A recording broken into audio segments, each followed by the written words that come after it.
Good morning. Ngasigi video yung minarase ko. Ngasi se sagon se numit ko. Sagon se numit se kwai aham bada number 25 ama se nabi bayare aduga machu dana hangapan machu yellow machu gumba kai gumba se nabi bay ko. Ai 25 ama lere aduga yellow color ama ko. Aham da card ki message yung minarase card ki message ki matung da ai ngasigi oina timing afaba se so petang haizarage ko.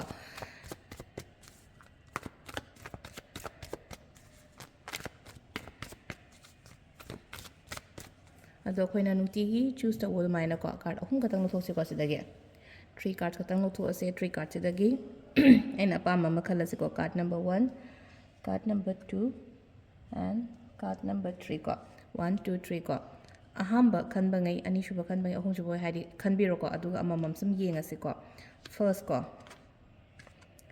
wakan se stuck taro lai ni ko ngasi se ko haidi ngasi se stuck taro lai ba hai tare ko adagi thabak to matam da kitang unsatisfied oiba gumba adumaina gumba to budo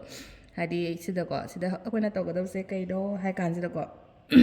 way atopa ma yengba haidi ai se ngasi pot ama da khanjal lai re na khalla se ko just divert to mind do hai tare haidi mind do divert to ba aduga amana ko haidi ngasi khatangi wani na sida ko haidi noma noma ge khoini yang pade ngasi let it be na haira ko ngasi sidi adum yamna haidi meditate ka tawraga lebiyo ba haidi meditation gumba tawraga wakhan katang nungai na gumba leiba ko ai haise stuck tawraga leiba dawna haise potse lepaga leiba do makha aina sum tawning ba thabak se ngasi se sum haidi ko post gumba daga leiba dumaina oina oi ko asmai ju khandok pi ba ko haidi universe nangna tambi ba ma haibagi dumaina ga khandok pa yai ko aduga ani suba sina ko sida lei se ko haidi sum isha sida ko haidi nungai taba aki ba gumba leiba haidi haibadi ngamdaba phongdok padi ngamdaba khotaba ko isha thanda manung sum khanjalaga leiba do adai kanda koina tawba yaba se kaino hai ka sida ko release to hon biba adugi pot mayam to ko haidi aki ba do release to hon biyo emotion do release to hon biyo inner confusions gumba leiri do confusions gumba lehan bigono haidi adu mayam do ai isha thanda ngamdre na khala se ba share to tho kana nom da wari li tho ketang ai bu gyan ta biba ai bu understand to biga da ba mi amada dumaina ko ahum subana signifies to rise kaino hai kansida ko ketang ko keno tawre card se ko ketang negative oi ko ahum subagi sina ko mina ngang boda chat kono simple oina ha ko mina ngang ba logono mina ngang boda chat kono haidi man adu haire e haina aina khanjan ga da ba su leite ko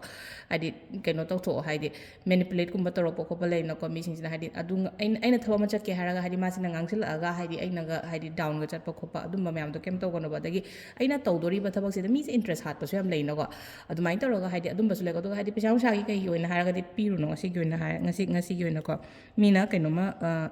pibiyo ko piyo har ko matam da ko mari ngom pibi da ba aduga timing ne ki pung manga ga minute yang kai tare tai na tare ka minute tra tre phom le re tagi mapan ga minute yang kai taru tai na pung ama ga minute yang kai manga phom le re ko adagi nun thin gi na pung ahum ga minute tra mari dagi na pung tarit ka minute yang kai manga phok ba adagi tra ma thoi ga nungdang gi na tra ma thoi ga minute tra tuk tagi na baro ga minute yang kai taru phom le re du mathang gi de nongalam da gi na pung ani ga minute kun tra tare tagi na pung manga ga minute yang kai nipan phom le ko sisina koi gi ngasi koi na afaba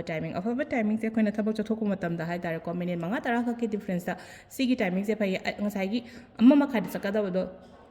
amaga minute phum manga se pai hai ta dinga ta minute manga tara mang ngai raga hai sigi afaba phum se la thok pa yai na ko adu gi damak tani ko ene nuti gi timing hai se only not only card message katangi na tabi da hai timing afaba ma adagi machu afaba ma saina hai ding siga chana machu ma set lo kholo na hai bagi kaino se ko ai gi